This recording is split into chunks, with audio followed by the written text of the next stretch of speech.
Welcome everybody, welcome back to Formula for Average.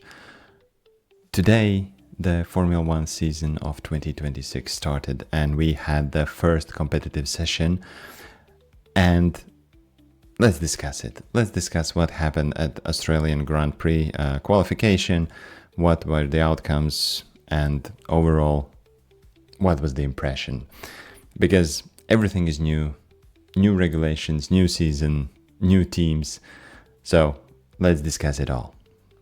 And the first thing that I want to address is this one. It's obviously something that everybody is familiar with, or most of the people.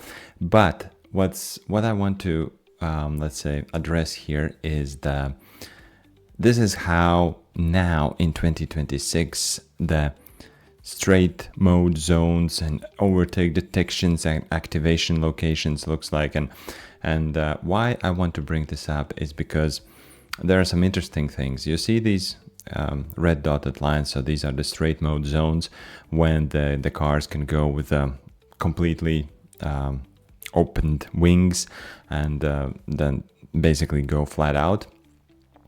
But what we saw in this session, and this was the let's say one of the fears, and it came true basically, that on the push laps we saw a lot of super clipping and we saw a lot of lift and coast.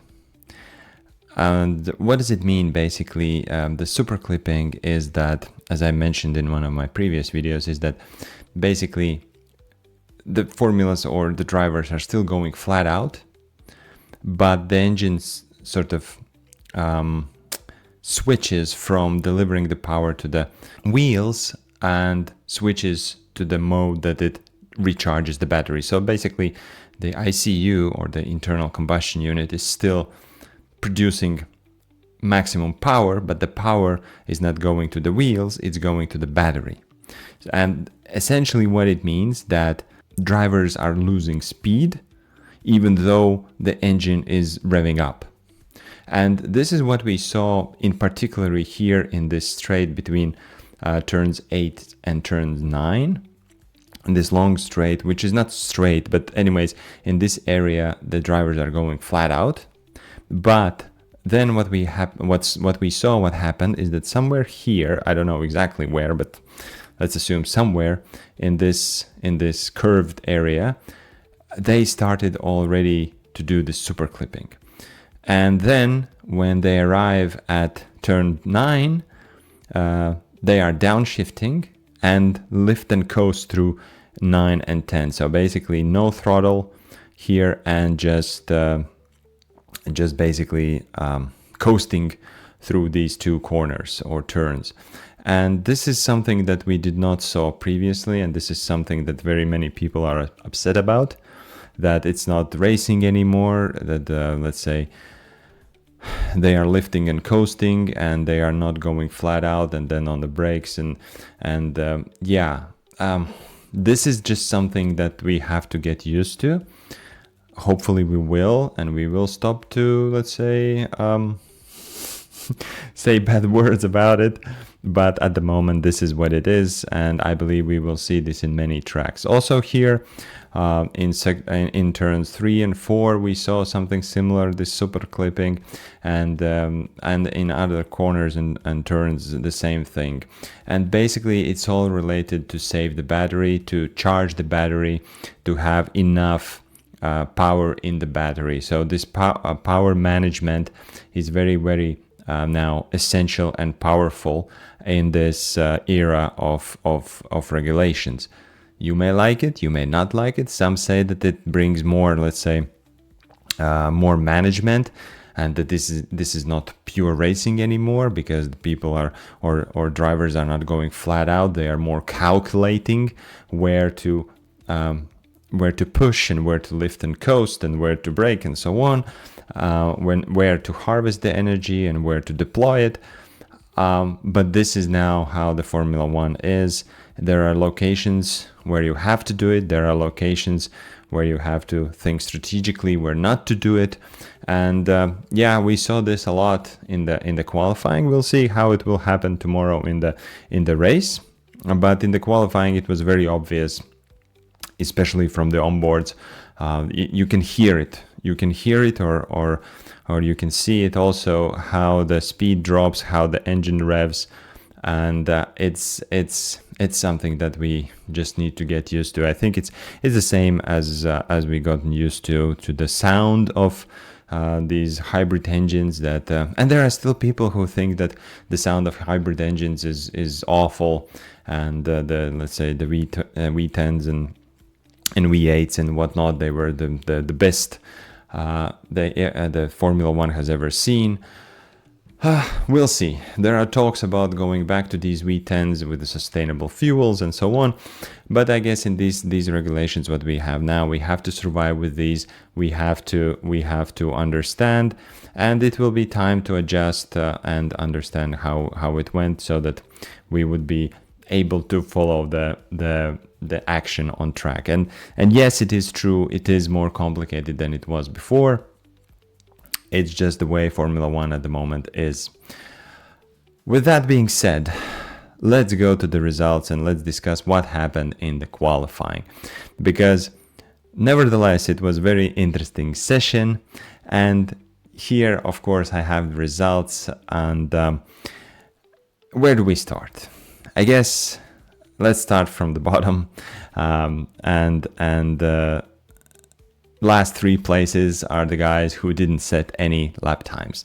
And one of them, of course, the biggest shock, let's say, was the Max Verstappen, who crashed out in the turn 1 in his first flying lap.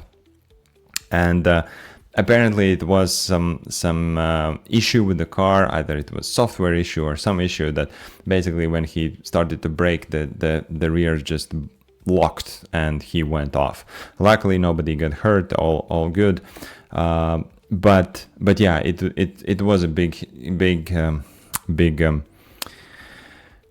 disappointment or shock. However, this gives us a setup for a good action tomorrow, because Max will not stay in P20. Definitely, he will try to do everything he can in order to climb up. So in that sense, it hopefully it will be interesting race, and we can follow how Max how good he is with overtaking. So that's the good part about this, not from his perspective, of course. Then looking next is 1918. I didn't mention Sainz and Stroll, who didn't actually take any flying laps. Their issue with the cars. Sainz didn't do, I believe, even FPs, and then his car was not fixed for the qualifying. So it's very unfortunate where Williams is at the moment, and they need to do a lot of catching up in order to become competitive. But we'll see if he goes on the start for tomorrow or still not. No clue. The same. I also don't know about Aston Martin. Are Lance, is he gonna be on the grid, on the starting line or not? We'll see tomorrow. About next. So as I said, 18, 19, 19, 18. So those are the Cadillacs. I guess no surprise there. Everybody expected that they would be probably dead last, if not because of these three who did not set any times. But then Cadillac, no surprise there. It's a good thing, and I guess we can only congratulate them that they actually got the flying laps. They did the qualifying session, they did the FPs, they showed up, they were relatively competitive, and I believe it's already a rather big accomplishment for them that they actually are on the grid and they are competing. So it's only, they can only progress from here, and knowing the background and the financial capabilities what they have, I think it's a matter of time when they start to climb up. I will not discuss every driver and everything here, but next I want to mention is Alpine, as you see, 14 and 16 respectively, and I think this is a disappointment. in a sense that they have the most powerful engine at the moment, which comes from Mercedes, and they still, well, the same as Williams, and they are not competitive. At the moment, they are not competitive, and those times which you see, they are from they are calculated basically from the P11. So how much do they are behind? So they are basically 3/10 behind the 11th place, which was Nico Hülkenberg, and we'll get to that. If we look at the Haas, also actually I'm relatively, well, I can't say disappointed, but I thought that they will be higher. I thought that they will fight for, let's say, they will be the best of the rest team, meaning number 5, but actually they are more like 6th or 7th team at the moment. I thought that they will be quicker, but it is what it is. They are not dead last as they were last year in the first session, so that's already, I guess, a better situation. Next, I want to mention Audi, and I'm pleasantly surprised actually, because this is their first power unit, and they were the Sauber team last year. Now they are Audi, but now they are also manufacturing their own power unit, and they got, I would say, a relatively good result in my opinion. Bortoleto got into Q3. Unfortunately, he did not compete because his car basically died on the pit entry back to the pits. So he qualified P10, but didn't go in the Q3 actually to set any time. Too bad for him, but overall, I think for Audi it's a decent result, and I thought that they will be way more down the grid, but they are in the fight for points, let's put it that way. So of course Max is not there still, but anyways, I think they have a possibility to score some points. Next, I want to mention Racing Bulls, and I'm pleasantly surprised. This is the first good surprise if we look at the top teams. Well, I'm not saying they are top team, they are still, I would say, best of the rest in this particular case, so they are number 5. So Lawson and the rookie Arvid Lindblad, they are P8, P9, and as I said, fair play to them. I thought that from testing they would not be as high up, but they are.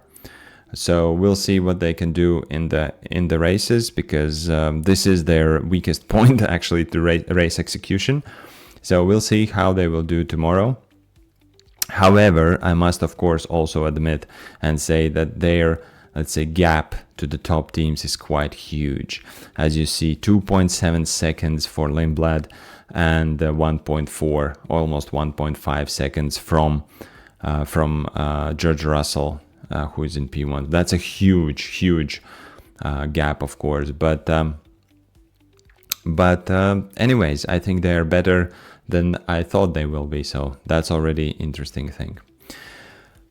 Then who comes next? So we have a mix of Ferraris and 2 McLarens, and then Ferrari again. So basically, in this particular race or qualifying session, it's who is the third fastest team, either the Ferrari or McLaren. But they are quite close together, as you see, like Hamilton being P7 is 0.96, and Leclerc being in P4 is only 0.81, almost 81 seconds. So it's 0.15 seconds. So in between 4 cars, right? So I mean, they are relatively close to each other. So the lap times there are very close in that sense. And even we can mention also Isaac Hadjar, who set a great time, and I think it's a great debut for him in Red Bull, and he got P3. So congratulations to him.